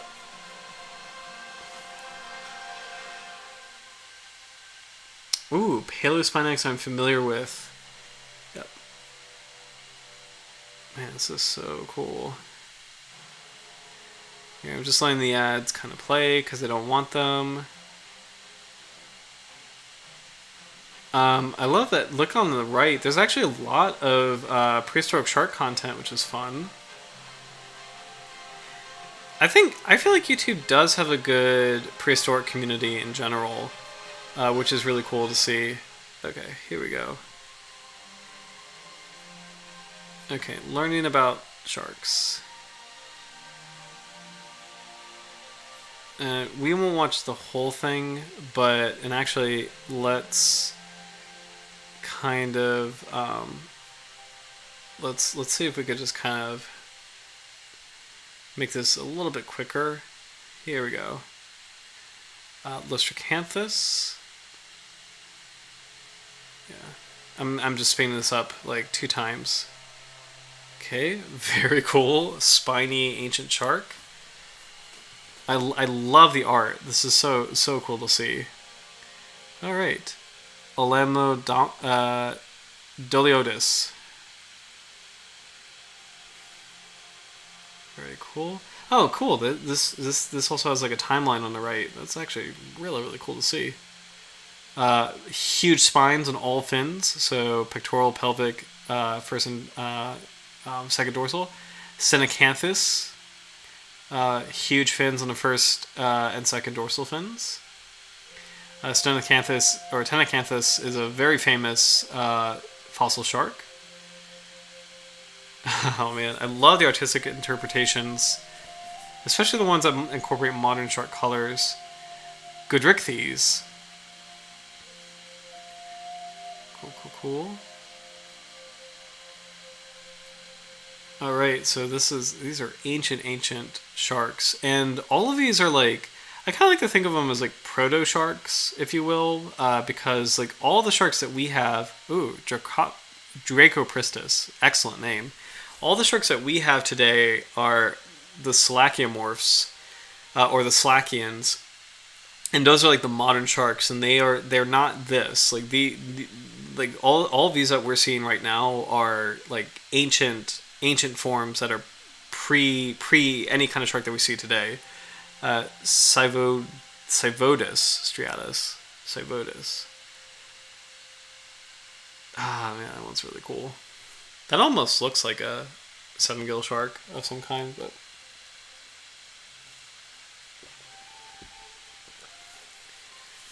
oh my goodness. Xenacanthiforms. Xenacanthus. That's another. Actually, yeah. Howard has done. You did a beautiful illustration of Xenacanthus before. I knew I recognized this one, and I recognize this one from your art. So I believe you said this is a freshwater shark. Love the art on this. So cool. Orthocanthus. That almost looks like a frilled shark. Features analogous to a frilled shark. What's really cool is invasive ancient sharks is like just the prominence and the spines. Man, so cool. Predating ancient crocodiles. Man, this is really cool. Oh, this might be from Walking with. There was a Walking with Dinosaurs special. No, I love puppies, but. We're here for the sharks. We're here for the sharks. We're not here for the ads. We're here for the sharks. Skip. I'm good. Bendringa. Interesting. I know that reminds me of a paddlefish. That's actually pretty cool to see. A shark with an extended rostrum, but not necessarily teeth on it. It's It's a really cool form. I love the turn that this took. As far as we were we're going to finish our Hornby Island assemblages, but it's really cool to kind of see like the history of fossil sharks in general. Hiatus is an extremely famous fossil shark. That one is in a lot of kind of Shark 101 textbooks.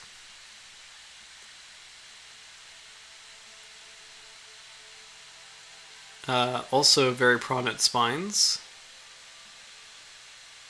Yeah, beautiful art here.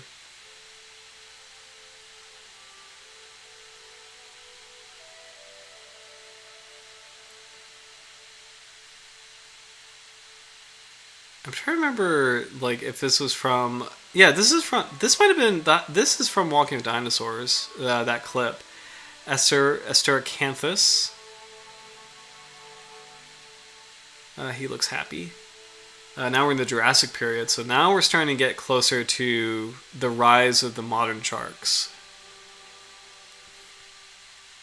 So Salaciomorphs or Slakians are the modern sharks. Lasodus. I love how small this little guy is. But again, prominent spines.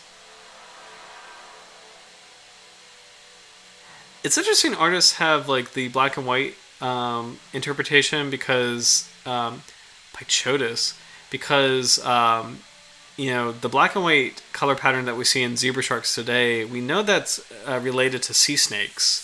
So one kind of interesting maybe call out is, is it appropriate to color those sharks in the same way when that color pattern might be based off of mimicry, zebra sharks trying to mimic sea snakes. So kind of interesting to think about. Heterotychotus. That almost looks like an ancient horn shark because his like that first Synectodontiforms, Parathocotus. Okay. That other shark had like really chubby cheeks. It kind of reminds me of the horn sharks. Here's how we got started. The unique tooth type. Love the illustration of a T-Rex walking through sharky waters. Salaciomorpha, so these are the modern sharks, and Antarctilamna, that Latin name is reminiscent of lamiforms, so that sounds like Antarctic. Oh, yeah, Antarctic kind of shark. Yeah. I've never heard of this one. This is really cool. Aquilolamna. That almost looks like a whale shark with wings. That is so cool. The eagle shark. That's so cool. Look at that. Oh my gosh. Can you imagine? Look at that.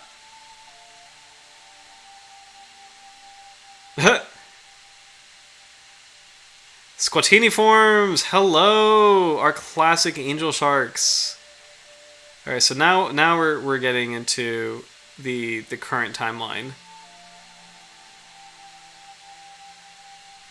So first angel sharks in, I'm assuming that was a Cretaceous period.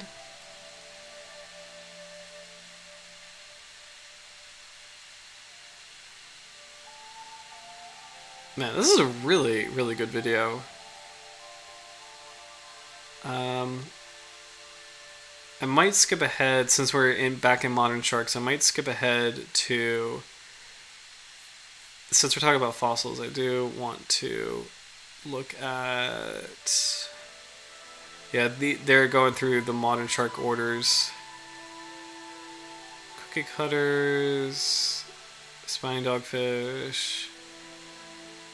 I wanted to see if they were going to go through the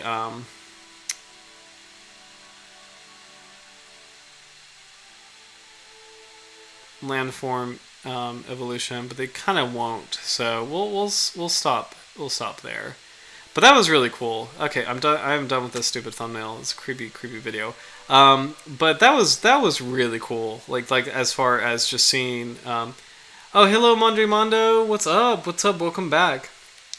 But that was really cool, kind of seeing like kind of visuals, like clear visuals of sharks of the past, and like proto sharks, like sharks that were, um, they're not like all sharks are rooted from the same. All sharks that live today are rooted from the same common ancestor, of the Slakians, which rose in. Actually, let's make sure I got that exactly right.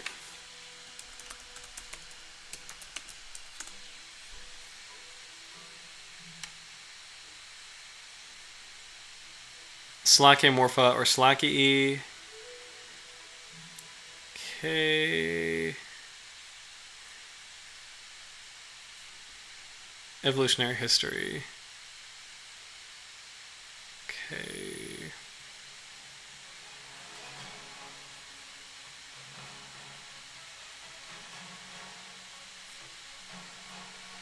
Yeah, blah blah blah blah blah. Modern sharks are classified within the clade Slakiamorpha Slaki. Uh,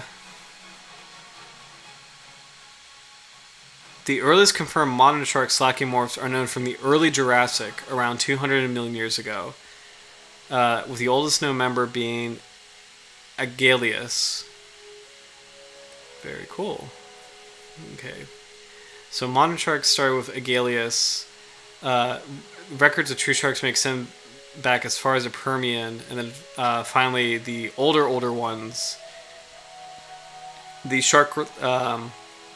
the shark-like chondrichthyans such as Cladoslaki and Doliotis first appeared in the Devonian period. So that's really cool that modern sharks, like all the ones that we cover in the stream, originated in the late Jurassic period, or sorry, in the Jurassic period. So. Oh, cool. Anything by Benji Thomas is great. He released a video about prehistoric sharks recently. Really cool. Freshwater. Oh my gosh, Howard, I have a cast of Orthocanthus on my wall. Oh my gosh, it's awesome, awesome.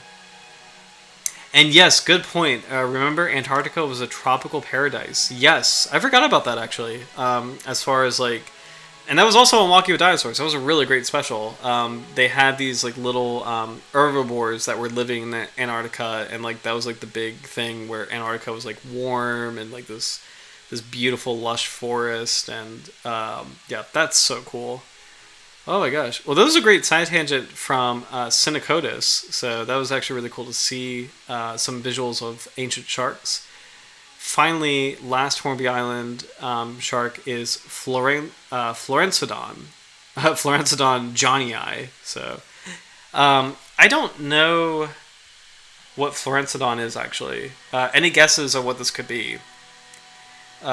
Based on the tooth type, I mean, that almost reminds me of a kind of like lamniform, like kind of like a sand tiger relative, because you have like a cusplet right here and kind of like a broader edge tooth, but this looks like a very small tooth. So, any idea of what Florencidon would be?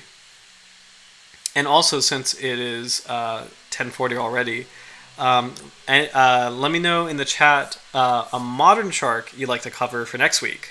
So this is a really good week for a fossil special, our first ever fossil special. But we'll go back to living sharks next week. So please let me know in the chat of any species you'd like to cover. And also what you think Florencidon might be. Chunkier shark. Potentially. I love that, man. Just chunkier shark. Like the little chunk. Howard, I think it might be a new genus. Ooh. Yeah, I'm gonna guess. I'm gonna look this up now. I'm gonna guess this is a kind of mackerel shark relative, but that's my guess. We'll see. Florencidon johnnyii. Okay. Cat shark? Is it a cat shark?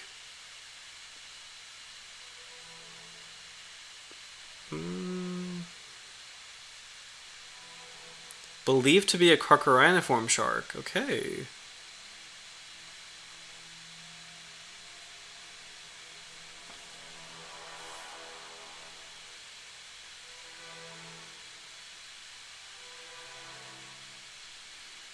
Almost there. Oh, okay, so a florenciodontid shark. So it's believed to be carchariniforms, but we don't know if it is a cat shark or some other kind of shark. And it's really interesting with the tooth type. So, but that makes sense that the tooth is maybe a bit smaller. So it could have multiple cusplets, but have like the smaller teeth. So, kind of appropriate for a smaller body size. So I don't know. Very cool though. So yeah, just as a recap, we've got Notodanodon, which is a ancient cow shark. Protoheptranchius, another ancient cow shark. Protocentrophorus, an ancient gulper shark. Echinorinus, an ancient bramble shark. Hesynodon, an ancient cousin of a cookie cutter shark. Squalodelacius, an ancient dogfish shark. Prisiophorus, an ancient saw shark. Carcarius domingui, love that name, an ancient sand tiger kind of shark. Synechotis, a ancient completely different thing. Like, it's a shark that does not exist anymore. It's a group of sharks that, an entire order of sharks that doesn't exist anymore, which is so cool to think about. So just like this group went extinct completely. And the tooth type is pretty radical as far as like the long central tooth with like the pretty prominent cusplets. So this is a really cool piece. This is probably my favorite Hornby Island piece so far, because it's like, it's just of a unique assemblage, or a unique group of sharks that's not here anymore. And then finally, Florenciodon. So super cool. So really great assemblage. We definitely don't have time to go through all the research, so we'll go through, we'll kind of take a quick look of what we have pulled up. Let's see. Paleocene in Denmark, Germany. Okay. This might be interesting. Middle Campanian Eucalachian diversity of the southern region of the Atlantic coastal plain of North America. So, because this is the same time period as Hornby Island, Campanian. So, let's check this out. A Eucalachian. So, Eucalachian is Latin for like true sharks. So that's kind of, I feel like you can use that interchangeably with Neosalachi or Salachy. Assemblage of the Middle Campanian Bladen Formation located near Elizabethtown, Bladen County, North Carolina, USA is described. The assemblage consists of 18 species from 17 genera, at least 14 families, and 7 orders, and introduces the new taxon Cantioscilium clementsi. The recovered Squatina, Plicatoscilium, and 6 landiform species had large cosmopolitan distributions, whereas the new Gingliostomid species and remaining hybodontid and batoid taxa were likely endemic to the waters of North America. So if I'm reading that correctly, Cantioscilium is probably another cat shark relative.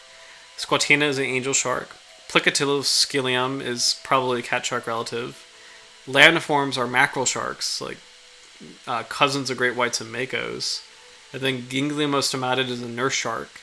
Hybodontid is a hybodont, which is like an ancient shark-like creature, and then rays are batoids. So very cool.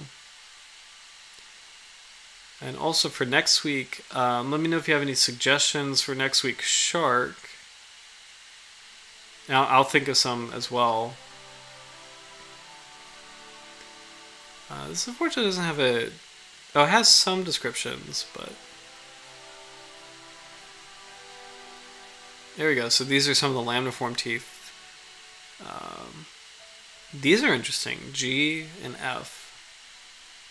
I'm kind of curious what those are. Oh, here we go.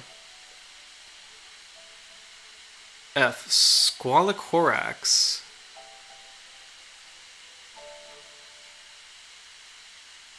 G, Squalocorax. I don't know what these are. And I should know these. These are... Squalocorax is a famous fossil. F and G.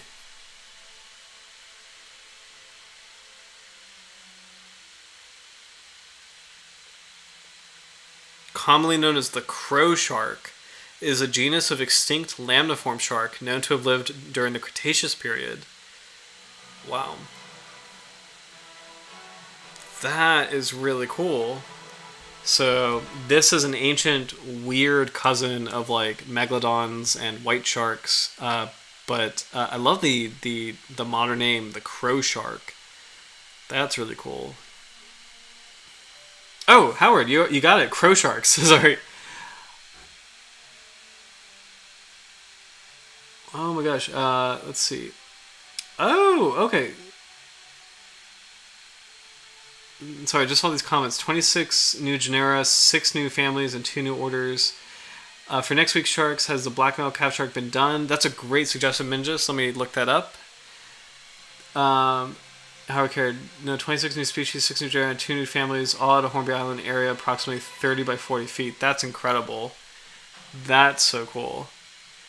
Yeah, the ones that I have pulled up, by the way, I know these are not all of the Hornby Island sharks, but these are the ones that I was able to pull up from just like looking at different sources in terms of what exists at Hornby Island. These are the ones that immediately kind of came up, but it's really cool that there's so much more that Hornby Island has to offer.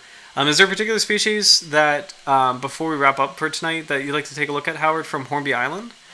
And I was asking, we had Bruce on earlier. Have you been to Hornby Island as far as like shark fossil hunting, or just even visiting in general? But yeah, 26 new species, 6 new genera, and 2 new families. That's incredible that Hornby Island has that much biodiversity. I'm going to put the Notianodon shark teeth cleaning back on the screen while we look up blackmouth cat shark. Just want to make sure we didn't cover that yet. I feel like that one is fair game for next week. So.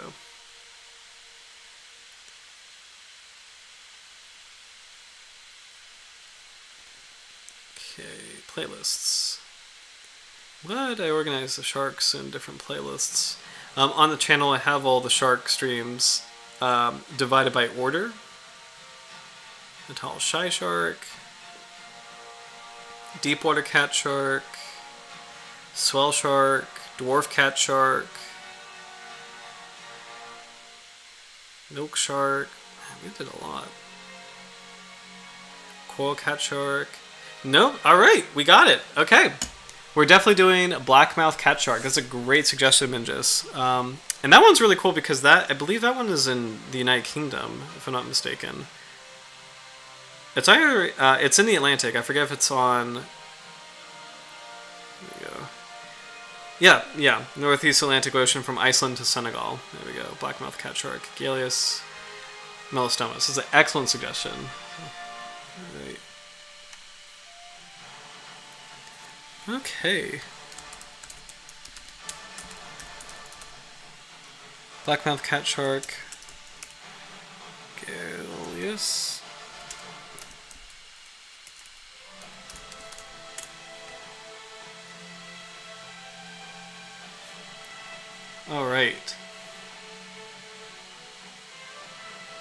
All right, blackmouth cat shark, Galeus melastomus. That will be next week's shark. So thank you, Minjus. It's a great suggestion. That one's going to be really cool because I think it's one that divers get to see, if I'm not mistaken. So love to check that out. So. Howard, never been there yet. I think you covered the important species. It is diversity makes Hornby special. Note there were no rays found in the assemblage. Interesting. Good point. Interesting. As far as the lack of rays, is that like an evolution thing as far as rays not being on the scene yet? Or do you think ecologically, with that many sharks and that much diversity of sharks, that maybe rays couldn't take root in that area? Like sharks were either predating them, or sharks kind of already took up the ecological niches where the rays couldn't get into? That's actually really cool. I did not notice that. And that's a really good point because I was talking about the Chesapeake Bay earlier, and in the Chesapeake Bay we do have ray fossils. Like we have like much more shark fossils, but we do have like ancient ray fossils as well, like ray plates.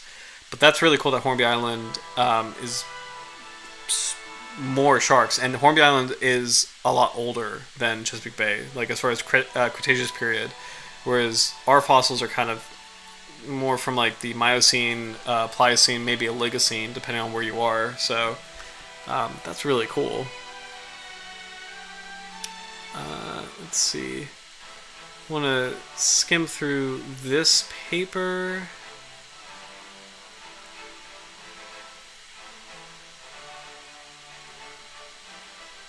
Oh, that's cool. This is these are ray. Speaking of rays fossils, these are ray teeth and ray plates, but this is a rostrum from a sawfish, so that's a ray, not a shark.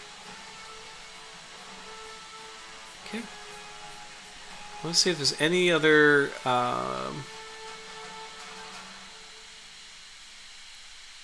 Oh, actually, this one might be kind of cool. This might be a really cool one to end on, actually. I had a lot pulled up, but I think we had a really fun dive around prehistoric sharks in general. So this one would be a really cool to end on because we had Notodanodon from Hornby Island. So Notodanodon, for reference, is this Notodanodon pectinatus. So this is an ancient cow shark. Discovered the most ancient Notodanodon tooth in the late Jurassic of New Zealand. New considerations in the systematics and range of the genus. This paper describes the first Hexantid tooth from the Tithonian late Jurassic of New Zealand. For the moment, this tooth represents the earliest representative of the fossil genus Notodanodon in the world and one of the most ancient Neoslachians in the southern hemisphere. Despite the perfect state of preservation of the unique tooth, the species left in open nomenclature pending the discovery of additional specimens. Few nominal species have been assigned to the genus Notodanodon. Four from Cretaceous deposits: Notodanodon antarcti, Notodanodon dentatus, Notodanodon lanceolatus, and Notodanodon pectinatus, and only two from Paleocene: Notodanodon brotzeni and Notodanodon luzi. Considering the important morphological variations observed between some of these species, it seems obvious that the genus Notodanodon is not monophyletic and will need a revision in the future. I'm going to control find Hornby. There we go. So we got Notodanodon pectinatus, the species assigned to a Notodanodon by Agassiz, is the type species of Notodanodon. This unique but complete tooth came from the Cryblanche du Sussex, England, with more precise locality citation. The age is indicated as late Cenomanian Maastrichtian, but more probably from Campanian, according to the geology of the Sussex region. Species pectinatus was airlessly noted from the Lower Cretaceous of England. Range: Upper Cretaceous of England, Campanian of Antarctica, Campanian Maastrichtian of Angola, Campanian of Hornby Island, Upper Cretaceous of Crimea, Maastrichtian of Denmark. Okay. Here we go. Okay, so these are more illustrations and photographs of Notodanodon teeth. Cool. And actually, wait, that's the tooth that's being cleaned. Yes, it is. That's the tooth that's being cleaned here, too. Very cool. Same genus. Very cool.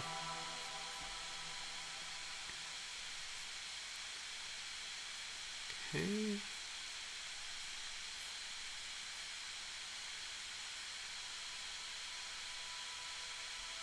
Yeah, the multiple cusps are really. This figure A2 is actually really wild.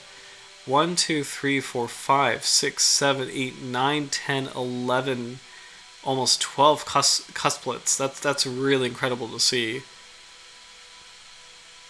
I mean, in a single tooth. That's really really incredible. As far as like thinking of like modern sharks with like that many cusplets on their teeth, like in a single tooth.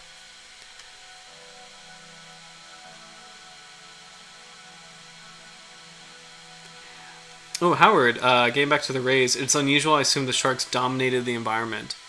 That's actually really cool, and I love kind of like as you go through time, um, it's cool if sharks did dominate the environment. That's pretty amazing because in this same part of the world, as time has gone on, you have orca whales, being top predators and theorizing. Like, there's a theory that orcas, like the presence of orcas in the Pacific Northwest, including British Columbia, drives a lot of sharks away. So it's kind of amazing seeing like as time has gone on, like Hornby Island of the Cretaceous, huge shark diversity, potentially the dominant predators of the area, and then Hornby Island of present day Holocene or Anthropocene, depending on who you ask. Um, you know, you have orca whales in British Columbia and Washington, Pacific Northwest area, and arguably less shark biodiversity in that area because of the presence of orcas. So it's pretty cool, kind of seeing that spectrum over geologic time. So, speaking of Hornby Island, we can't get the whole paper, but I do want to read this, the abstract at least. A shark fauna from the companion of Hornby Island, British Columbia, Canada, an insight into the diversity of Cretaceous deepwater assemblages. So this article describes a rich and diversified elastobrink fauna collected from the Upper Companion Northumberland Formation, a part of the Nanaimo group, exposed on Hornby Island, British Columbia, Canada. This fauna consists of 30 species, belong to 26 genera, and is characterized by a large number of new elastobrink taxa, 17 species, 7 genera, and 2 families. All these principally belong to the usual deepwater squalomorphs, chlamydoselaciforms, which is kind of interesting. That is the frill sharks, hexantiforms, the cow sharks and six-gill sharks and seven-gill sharks, echinorhinoforms, the bramble sharks, squaliforms, the dogfish, and prissiophoriforms, the saw sharks. This elastobrink association displays two striking features. No batoi... Oh, this is exactly what we said, Howard. No batoi taxa have been found, despite the extremely fine process of collection, and is mainly composed of taxa living in a deep water environment. The identified species have a large panel body size estimate between about 50 centimeters. Eotmopterus.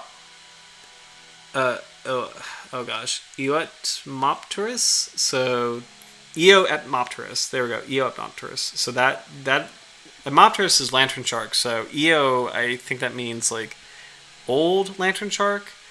That makes me think of Eoraptor, which is like an older kind of raptor. So Eotmopterus, up to probably 3 to 4 meters long. For example, Zimpliodon, novel genus Carcarius. So this is an ancient sand tiger shark. It may be more for Dicaius. What is Dicaius? Dykeius.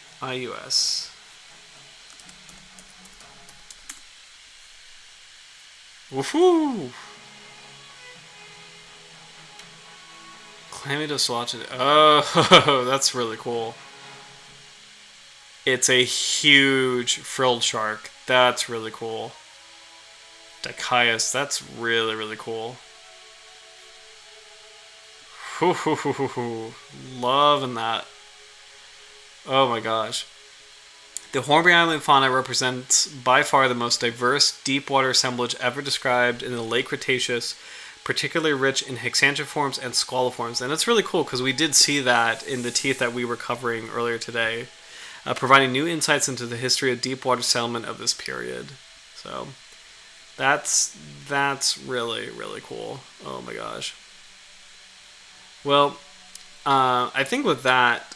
Oh, frill shark. Thank you, Howard. Oh, I just saw your comment. Man, this place is extremely, extremely cool. I'm really glad we got to take a look at it and branch off into our tangents, as we usually do, and kind of see, like, fossil sharks in general, kind of see shark evolutionary history a little bit in general. I feel like we had a good balance of getting a taste for general shark evolutionary history, while also focusing on Hornby Island. Hornby Island in particular, as the really incredible place that it is.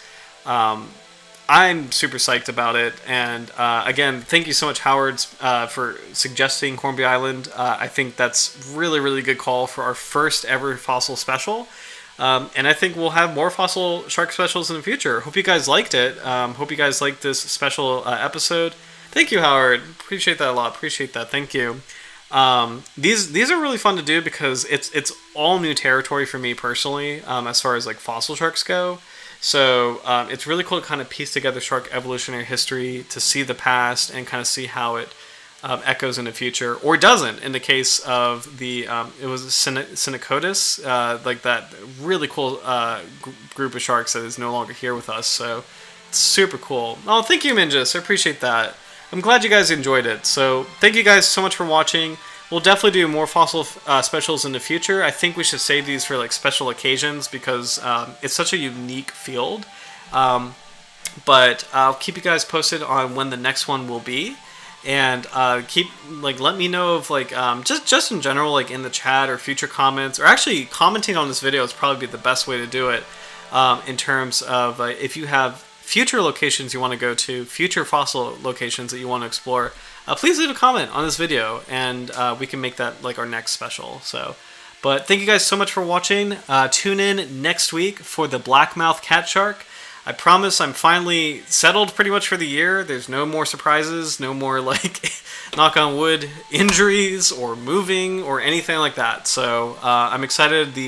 It's August and nice now, but I can feel the weather getting a little bit cooler. So I'm excited to be kind of tucked in for the rest of the year, doing the stream with you guys every Monday, covering all these shark species. We've got so much more to go, and we're getting closer and closer to episode 100, which I'm super excited about. But until then, blackmouth cat shark is next week. Oh, thank you, Minjus. Thank you. I like, honestly, the move, super, super smooth, and I'm really, really grateful for that. And also, Howard, Sharktooth Hill, California. Heck yeah, that sounds like an awesome, awesome location for our next special. So Sharktooth Hill, California. I have to look that up. I definitely have to look that up. Oh my gosh. Well, hope you guys have a great rest of your week. We'll come back for the blackmouth cat shark next week. And I think Sharktooth Hill, California is more than fair game for our next fossil special. So that sounds perfect. But hope you guys have a great rest of your week. It's good to be back. And tune in next week for the blackmouth cat shark. Cheers, guys. Take care. Have a good one. Bye.